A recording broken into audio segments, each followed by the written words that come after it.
What if Martha, Mavis's mother, never actually died? Have you ever thought about how that would completely change the Hotel Transylvania universe? From the very first film, we see Dracula as a father ruled by fear. He builds a hotel hidden away from the human world with one main goal: to keep Mavis safe. His overprotectiveness isn't random. It comes from a deep personal trauma. Years earlier, when Mavis was still a baby, humans attacked the castle where Dracula lived with his wife, Martha. It was a brutal invasion. Amidst the chaos and flames, Dracula managed to escape with his daughter, but Martha was left behind. The story goes that she didn't survive, but what if that's not the full truth? That question opens the door to a completely different version of the story. What if Martha survived? Where would she be now? What kind of relationship would she have with Mavis? And most of all, what kind of Dracula would we have seen if he hadn't been shaped by grief? After revisiting what happened to Martha in the first film, it's worth asking,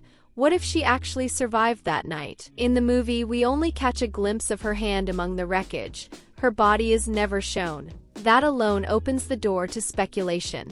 Vampires have extraordinary abilities. They can transform into bats, move at incredible speed, and endure damage far beyond human limits. So what if Martha didn't die? What if she simply passed out from smoke inhalation or suffered only minor injuries? In his panic to save Mavis, Dracula might not have had time to check if Martha was still alive. He escaped with his daughter while the fire consumed the castle. But what if, minutes later, Martha regained consciousness, realized she was trapped, and at the last moment managed to transform into a bat and fly to safety? That leads to the bigger question. If she survived, why didn't she come back? There are a few possibilities. Martha may have been seriously injured and lost her memory, with no recollection of who she was or how to find her family. Or maybe she truly believed Dracula and Mavis had died. With no signs, no clues, she might have assumed she was alone, and with nowhere to turn, chose to move on. Another possibility is that she survived but realized she could never live safely by their side.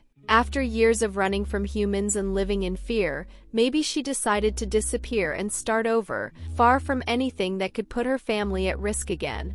Think about Valka, Hiccup's mother, in How to Train Your Dragon 2. She spent years away from her family because she believed her purpose was to protect dragons, even if it meant sacrificing everything else. Now imagine if Martha, after everything she went through, made a similar choice: to isolate herself from the world in search of a new path toward peace between monsters and humans, far from the violence that tore her life apart. But where would she have gone all this time? Maybe she found refuge in some remote, untouched corner of the world. Or perhaps she chose to blend in with humans, hiding her true nature while trying to understand the very world that once threatened her family. If she did survive, there's a real chance that, at some point, she would discover that Dracula and Mavis were still alive. And that's where the story takes a dramatic turn. Now picture the moment that changes everything. The moment Martha realizes her family isn't gone. After years in hiding, she might hear whispers about a sanctuary for monsters. During her travels, she could encounter a wandering creature who mentions a place built to protect their kind. Over time, the name of this mysterious haven would start to surface: Hotel Transylvania. And with it, the name of the one who runs it, Dracula. There's another very modern possibility. What if Martha found out everything through social media? In the third film, Summer Vacation, we see that monsters have become much more integrated into the human world, no longer needing to live in hiding. Now picture Martha, years later, browsing the internet out of curiosity, trying to understand how the world has changed. Then, out of nowhere, she stumbles upon something unexpected: a photo of Mavis and Dracula. Maybe it was a post by Johnny, always eager to share every moment online. That single image would be enough for Martha to realize her family was not only alive, but had built a thriving sanctuary for monsters. And that's where everything shifts. Upon discovering the truth, Martha decides to go to Hotel Transylvania. But the timing couldn't be more dramatic. Dracula is just about to marry Erica. The venue is fully decorated, the guests are seated, and Dracula stands at the altar, moments away from saying, "I do." Then the doors swing open and Martha walks in. Silence falls instantly. Johnny blurts out a stunned, "Whoa!" Frank is frozen in disbelief, and Mavis looks at her mother like she's seeing a ghost. A whirlwind of emotions fills the room: shock, joy, confusion. And Dracula? He's completely still. For years, he lived with the pain of losing the love of his life. He built the hotel, distanced himself from humans, and shaped his entire world around that loss. And now, standing before him is Martha, alive. Real. We've reached the most intense moment of this entire story, the emotional collision between Dracula, Mavis, Martha, and Erica. A turning point where the past and present crash into each other, forcing choices that could reshape everything. Dracula finds himself at a crossroads. For decades, he lived with the grief of losing Martha, convinced he'd never love again. Then came Erica, someone who made him look forward instead of backward. But now, with Martha standing in front of him, alive, long-buried feelings resurface. Feelings he never thought he'd experience again. And Erica?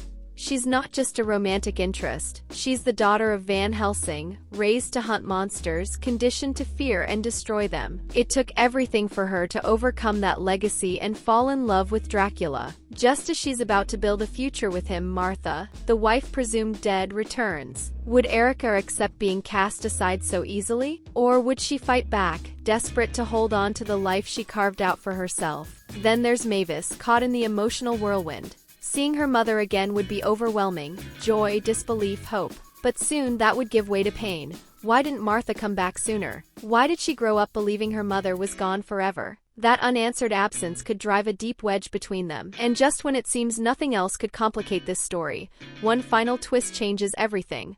What if Martha came back not just changed emotionally but physically? Remember in the third film when Van Helsing used a machine to turn Dracula into a human? What if that technology had been tested years earlier, and Martha was the first subject? That would explain everything. As a human, she would have lost her vampiric powers. No immortality, no strength, no supernatural senses. She would have been vulnerable, disconnected, and completely unable to track down her family. Now imagine Dracula discovering the truth. Would he be willing to give it all up? His power, his legacy, his very nature, just to be with her again? Would he choose to become human himself for the chance to start over by her side? In this version of the story, Erica would be left behind, and Dracula and Martha would begin a new chapter, not as immortals, but as two ordinary people finally reunited.